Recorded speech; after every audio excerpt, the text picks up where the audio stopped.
Charlotte, and while this past weekend system wasn't technically a tropical cyclone, we want to help you gear up for the hurricane season, which starts on June the 1st. We're going to be taking a look back at some of our favorite hurricane-related interviews from our hurricane special in 2019. Before we start, a special thanks to our Patreon supporters who helped feed our crew during last week's special broadcast from the Charlotte Motor Speedway. You can become a Patreon supporter at patreon.com/Carolina Weather Group, and you can help feed our crew, keep us happy and not hangry. We always appreciate it, and thanks to our Patreon supporters. We begin this look back now with Scotty Powell's interview with then Hurricane Director Ken Graham as he was visiting Charlotte Douglas International Airport as part of the 2019 Hurricane Awareness Tour.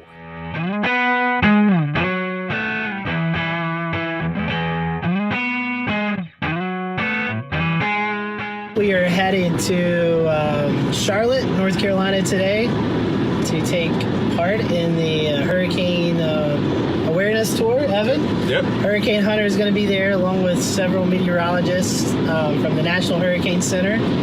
All right, we're here at the Hurricane Awareness Tour, and we're with National Hurricane Center Director Ken Graham. Last year, North Carolina experienced Alberto.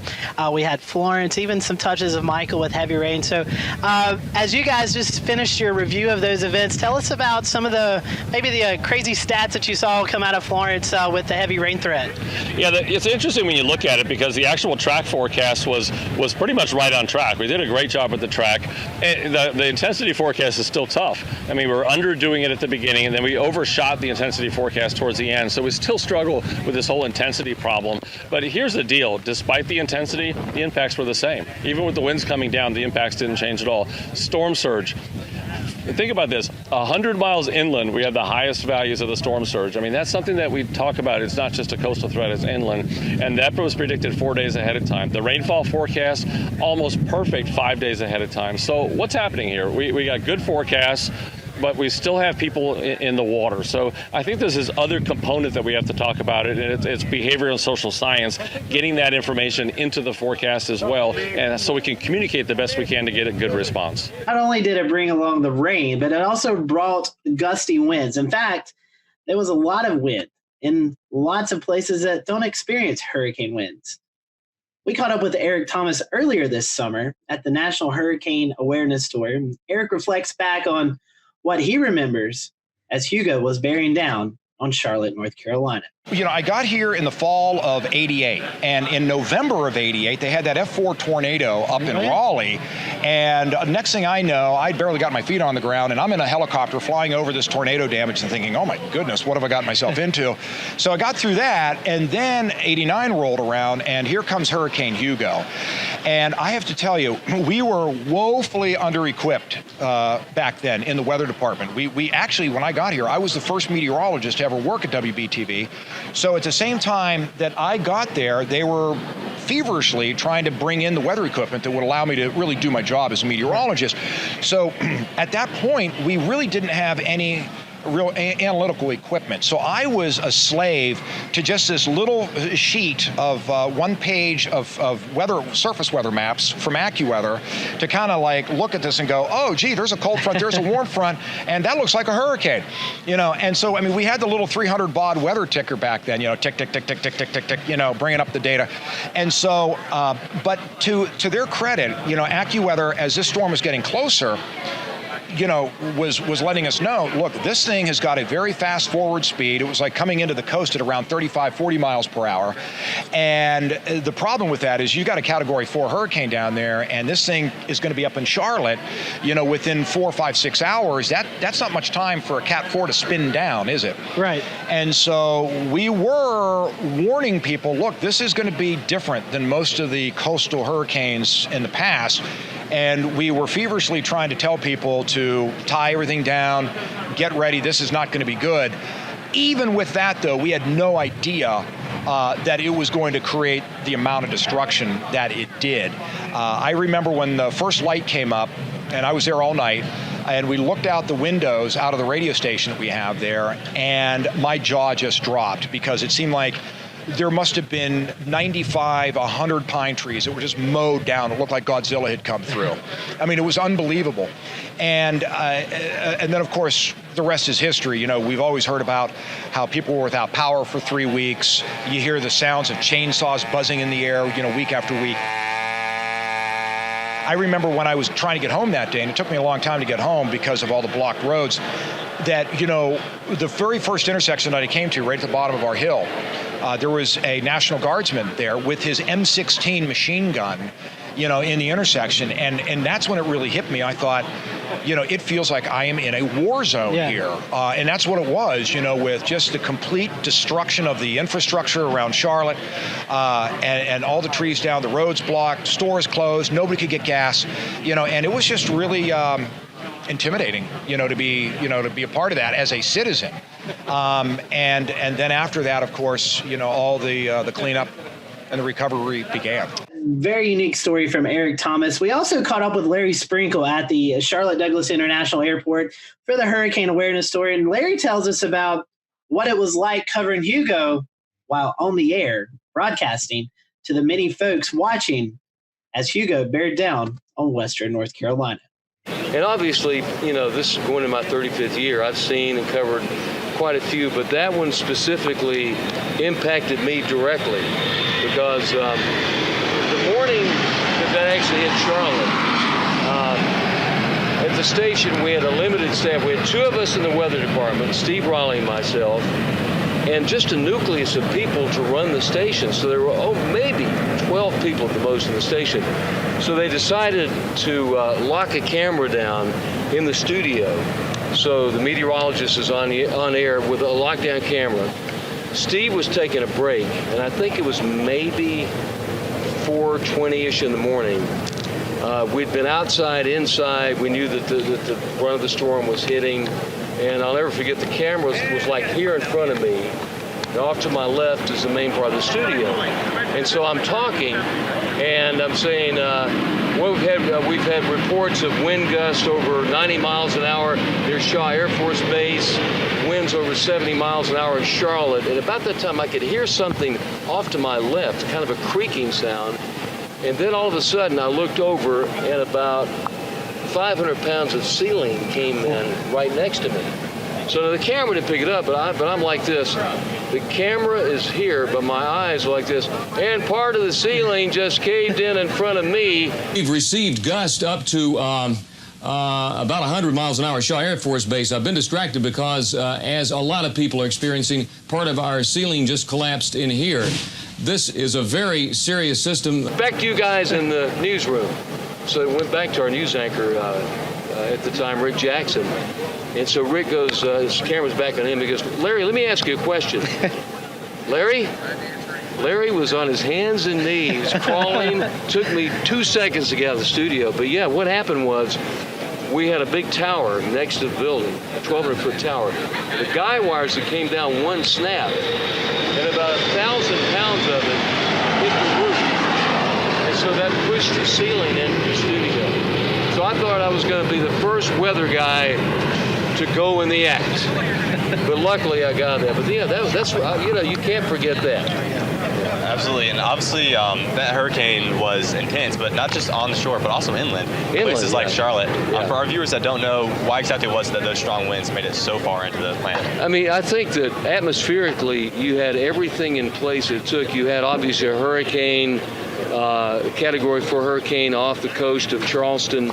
You had a big area of high pressure off the coast of New England, area of low pressure in the Gulf of Mexico.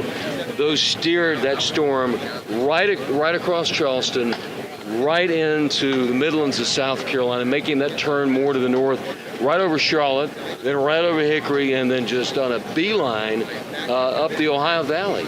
I mean, it was atmospherically things that you just don't see that often. So that was a very unique story from Larry Sprinkle, and one that I can only imagine covering Hugo as you have partial roof collapse of the studio. That just very unique story. James, you live in Charlotte, the city of trees, and I'm sure the devastation was real.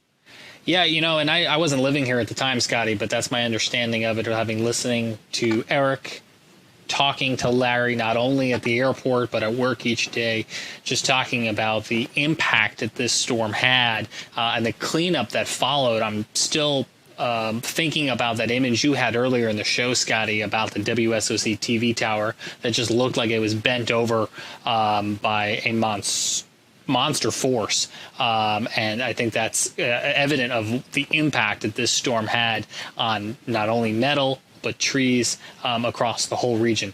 So this is the mighty P3 Orion. It's a uniquely instrumented aircraft for hurricane research and reconnaissance. It's Navy. Well, it comes from the Navy P3, right, which we have taken from the manufacturer and uniquely instrumented for the research that we do. Some of the unique features of our plane are our lower fuselage radar, which is a multi-mode radar that can actually lower in flight and scan 360 degrees around the plane as we're flying along. And that data can then go directly to the National Hurricane Center for use in their research models.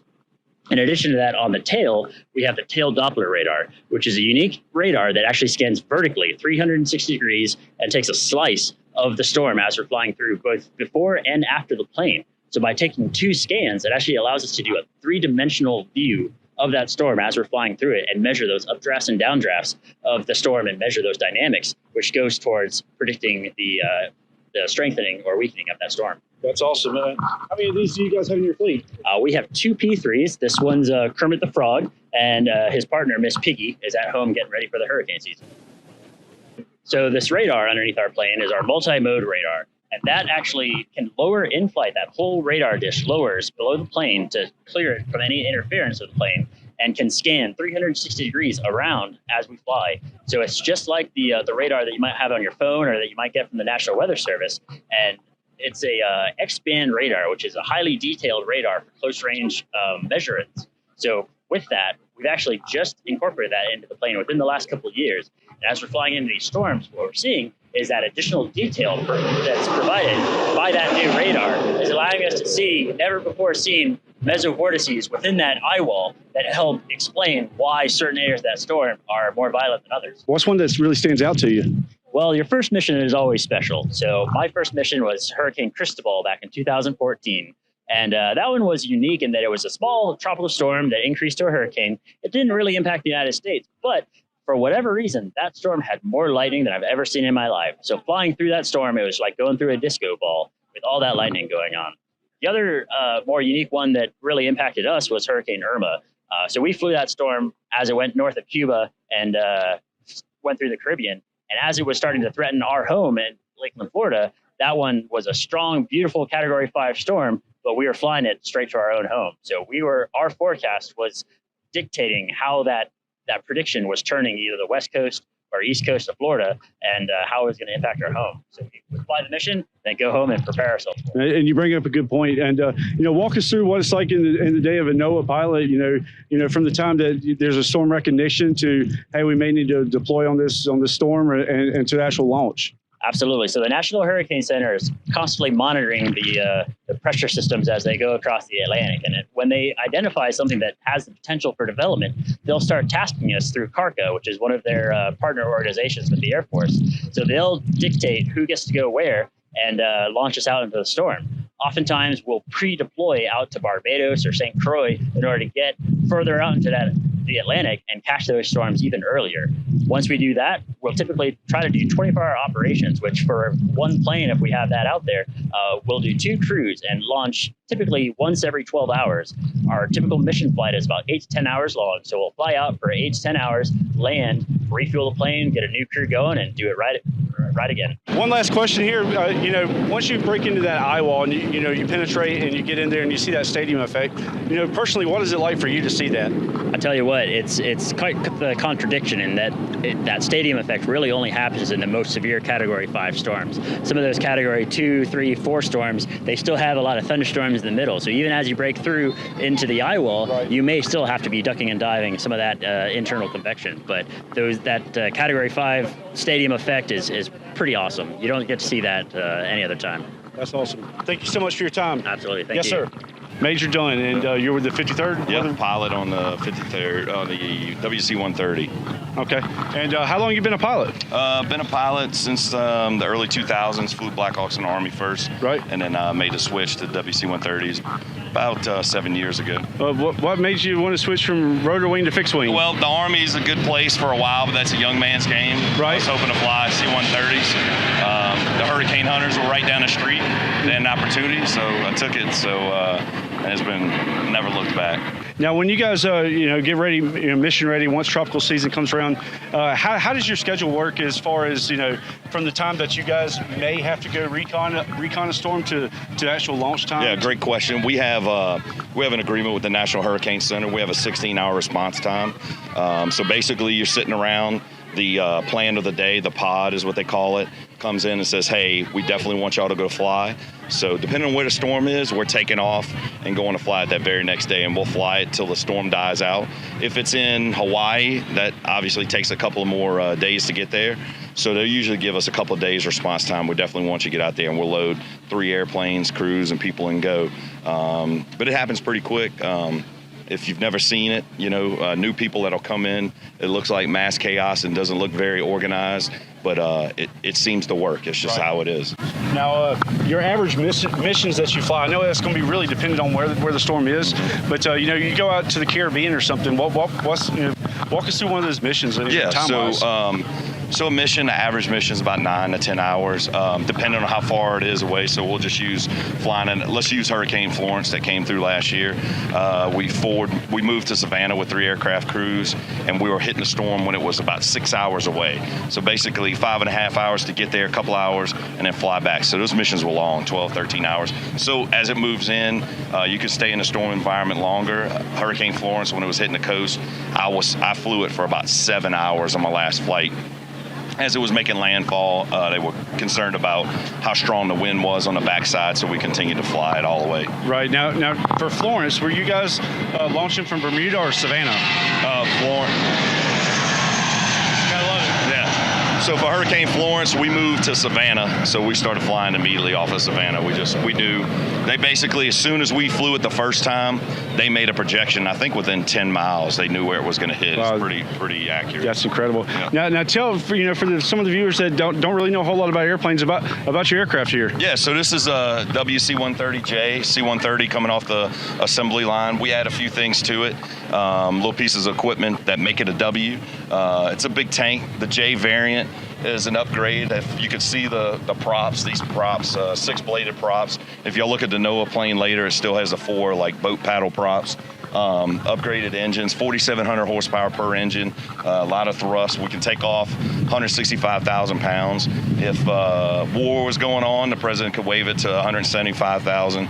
So a lot of weight can come off of this aircraft. We normally fly around topped off on gas, close to 60,000 pounds, which give us a max loitering time and a little slop on each side. So we have to be super precise on our flight. Now, does the Hercules have air-to-air refuel capability? No, thank God it doesn't, because if our aircraft did, they want us to air-to-air refuel, and we would never land. I understand that.